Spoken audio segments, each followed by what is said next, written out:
Semuanya, selamat wayah kia ya dimanapun kalian berada. Kembali lagi bersama Mamang dan di video kali ini kita bakal lanjutin manhwa Manusia Super. Kita masuk di part 54. Di awal video ini, 3 jam setelah High Priest menghilang, terlihat sang ratu yang masih berusaha menjaga tubuh Pietro di sana. Seperti yang aku kira, aku tak merasakan apapun apa yang sudah lakukan. Namun, meskipun sang ratu bertanya padanya, Semonyo malah melangkah pergi meninggalkannya.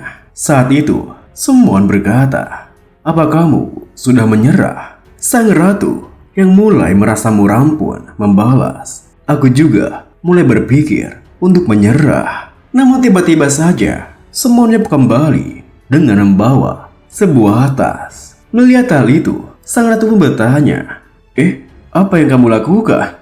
Semon pun mengambil sebuah snack dari tasnya, lalu membukanya sembari berkata, "Kita harus makan terlebih dahulu. Aku belum makan seharian penuh karena harus memegangi tangannya itu."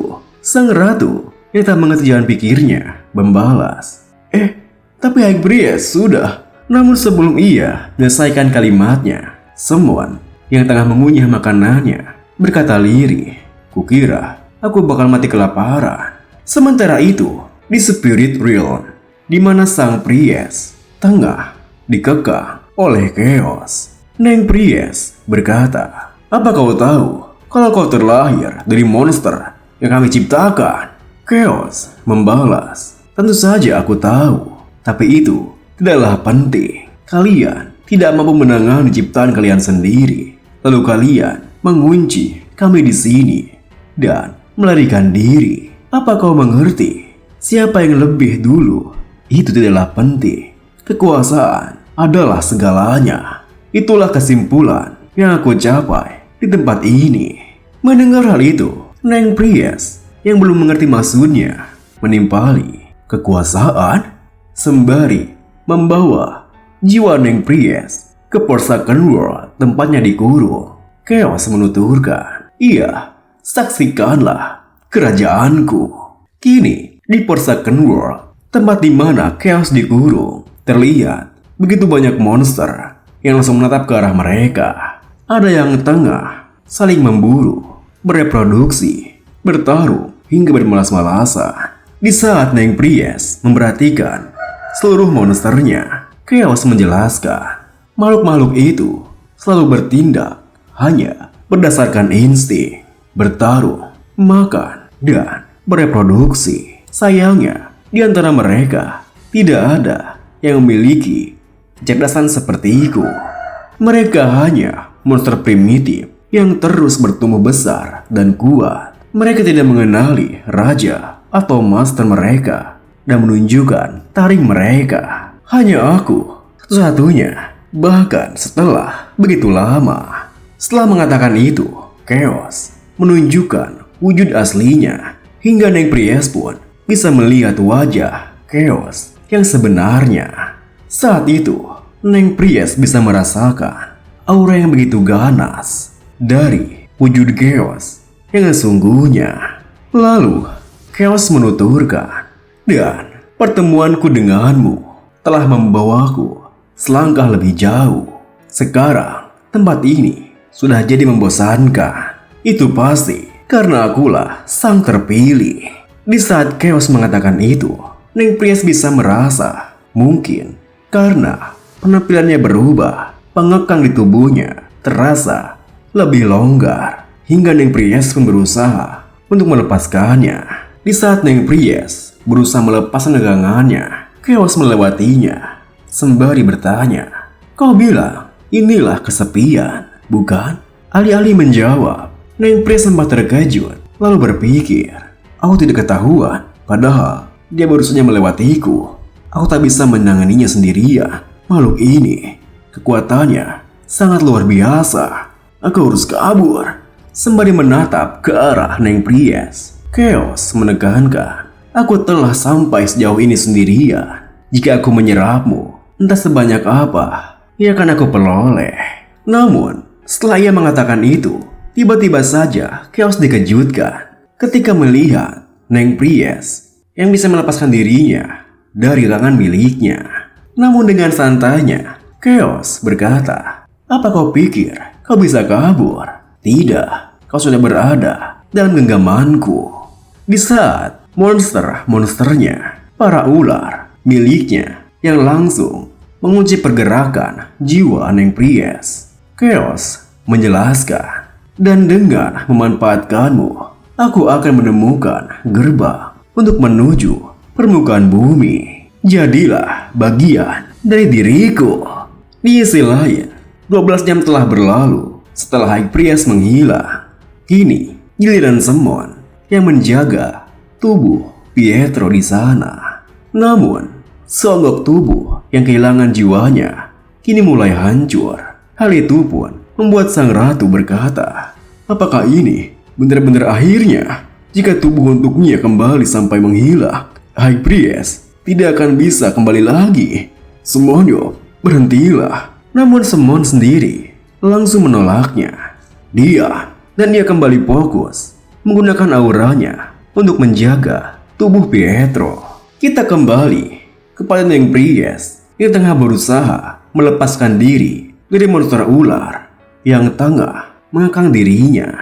Saat itu, di tengah keputusasaannya, ia berpikir, aku sudah menyiapkan banyak lingkaran sihir untuk berjaga-jaga, tapi pada akhirnya koneksi dengan tubuh itu pun terputus. Sudah tidak mungkin bagiku untuk kembali ke spiritual. Tapi kenapa masih ada koneksi yang tersisa? Mungkinkah ternyata tiba-tiba saja di sekitar jiwa Neng Priest muncul sebuah lingkaran keemasan yang mana adalah efek dari superpower Semonyob yang diberikan dari sang kaisar. Saat itu, Neng Priest teringat dengan perkataan Semonyob yang berkata, "Kembalilah meski dalam kematian sekalipun."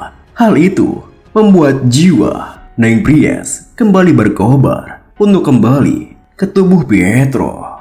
Dengan semangat yang begitu menggebu-gebu, Neng Priest berkata, "Janji dari saat itu, Semonyob, monster, kau mencuri kebijaksanaan dari orang lain. Kau lebih bodoh daripada monster, tidak berakal. Kalau kau tidak mau terus-menerus menderita, carilah kebijaksanaan dari dalam dirimu sendiri." Bertepatan dengan itu, tubuh Pietro pun bersinar keemasan, bahkan melayang di udara. Melihat hal itu, Summon tersenyum berkata, "Kan, sudah kubilang dia akan kembali." Dengan begitu, jiwa Neng Priest pun kini menghilang tepat di hadapan Chaos dan kembali ke tubuh Pietro. Summon pun langsung menyambutnya. "Kau kembali cukup cepat ya." Namun Summon dikejutkan ketika menyadari jika Neng Priest akan jatuh ke arahnya. Loh, tunggu! Gebrak! Melihat hal itu, sang ratu pun juga terkejut. "High Priest!" Meskipun ia baru kembali dari spiritual, Neng Priest langsung bertanya, "Sudah berapa lama waktu berlalu?" Summon yang kesal membalas, "Ini sudah 32 jam, asu!" Neng Priest menimpali, "Aku kembali lebih cepat dari aku kira." Tentunya perkataannya membuat Summon semakin kesal dengannya. "Apa? Kalau kau tahu itu akan memakan waktu yang cukup lama, seharusnya kau beritahuku dulu. Kukira aku bakal mati kelaparan tahu." Meskipun Summon memarahinya, Neng Priest dengan tenangnya berkata, "Sekarang bukan waktunya untuk merengek, Semonyob. Aku bertemu dengan monster itu.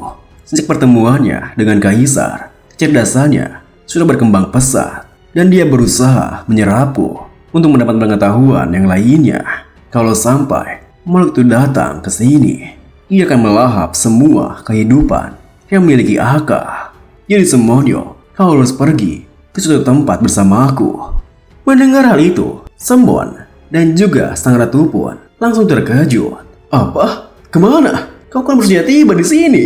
Neng Priest menekankan, "High Priest kuno meninggalkan harta terpendamnya untukmu dan kau akan pergi mencarinya."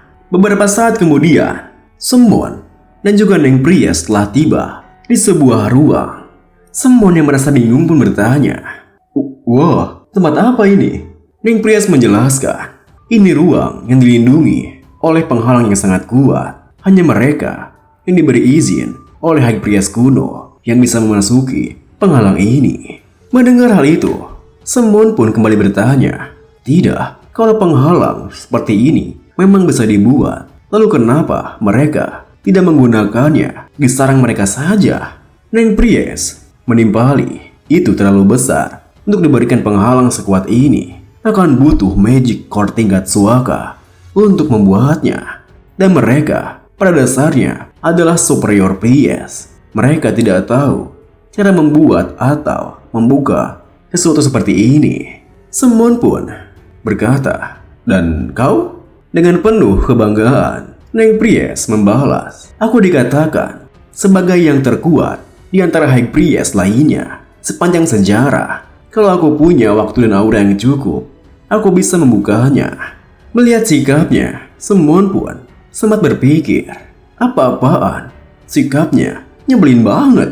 Lalu, sembari menunjukkan sebuah benda di depannya, Neng Priest menuturkan, "Ya, inilah warisan yang ditinggalkan oleh High Priest kuno." Namun, meskipun dia mencoba untuk membukanya, Neng Priest merasa dirinya tidak diperbolehkan untuk itu. Ini memanglah Tuhan ditakdirkan untukku. Semonyo, taruh tanganmu pada ini." Semon membalas, "Apa? Aku? Sia, bukankah ini jebakan?" Neng Priest menimpali, "Berhentilah berspekulasi, tidak berguna." Semon yang kesal pun langsung menggawak kepala Neng Priest sembari berkata, "Kalian, para bajingan berusaha menyingkirkanku dan main pasti bumi lagi kan?"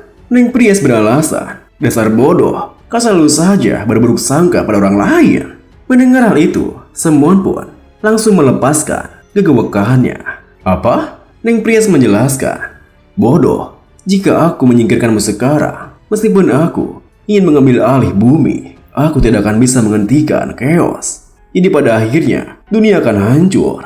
Mendengar alasannya, Semon pun akhirnya mengerti maksudnya. Oh, itu masuk akal. Baiklah, minggir. Kini Semon pun melangkah maju, lalu mengulurkan tangannya menggapai benda di depannya. Namun, tak berselang lama setelah Semon mengulurkan tangannya, ia dikejutkan, bahkan kebingungan ketika hanya mendapatkan sebuah bola di tangannya. Ini warisannya? Apakah menyuruhku bermain kelereng?" Namun di saat ia mengatakan itu, tiba-tiba saja bola di tangannya perlahan-lahan memasuki tangannya. Dan saat itu, tubuh Semon mulai bersinar bersamaan dengan sebuah huruf-huruf yang memasuki kepalanya. Meskipun Neng Priest menilai namanya, Semon berteriak kesakitan dengan informasi yang ia terima ke kepalanya. Meski begitu, dirinya sempat berpikir, apa ini? Bahasa suci? Tidak, ini berbeda. Bahasa ini tak diciptakan untuk mencuci otak siapapun seperti bahasa suci. Huruf-huruf ini, bahasa ini melampaui batasan suatu ras. Jauh melampauinya. Saat itu, Neng Priest hanya terdiam menatap ke arah Semonyo yang semakin bersinar begitu terang. Ini beberapa saat kemudian, Neng Priest pun yang telah kembali dari dimensi itu kini tiba di gubuk sang ratu sembari menyerahkan sebuah kristal. Neng Priest menuturkan, "Tunjukkan ini kepada observator. Ini adalah kristalisasi ingatanku dari ketika aku menyeberang ke The Forsaken World. Dengan begitu, Anda akan bisa menambahkan monster dari The Forsaken World ke dalam battlefield." Mendengar hal itu, sang ratu yang mengerti maksudnya membalas, jadi begitu. Jika para player dapat melawan mereka terlebih dahulu di dalam battlefield itu. Neng Priest menyelanya, "Tepat sekali. Aku sengaja menghafal semuanya, termasuk penampilan monster, gerakan, serta kemampuannya. Manusia akan dapat belajar bagaimana menghadapinya sampai batas tertentu. Monster baru akan terus lahir. Jadi kita tidak bisa menunjukkan semuanya. Sang ratu pun kini mengambil kristalnya. Lalu ia bertanya, aku mengerti. Tapi bagaimana dengan Semonyo? Saat itu, alih-alih memberitahunya, Neng Pries malah terdiam dan kembali mengingat kejadian dirinya bersama High Priest kuno. Yang mana saat itu ia bertanya, kekuatan macam apa yang kau berikan kepada Semon? High Priest kuno membalas, bahasa yang melatih jiwa. Itu mengandung kekuatan yang tidak hanya dapat memperkuat tubuh, tetapi juga jiwa itu sendiri. Semua pencerahan yang aku peroleh sepanjang hidupku ada di sana. Aku tak pernah menyangka akan memberikannya kepada seorang manusia. Dan video kali ini pun diakhiri dengan Semonyo yang telah kembali ke kediaman Baje. Aku pulang. Namun, di saat Semon baru saja membuka sepatunya, ia dikejutkan ketika melihat Baje dan juga istrinya, Seunghae, yang tengah makan bersama sambil saling menyuapi satu sama lain. Terima kasih buat teman-teman semua yang udah nonton. Mohon maaf jika ada salah-salah kata atau pengucapan Mamang yang kurang jelas. Sampai jumpa di video berikutnya.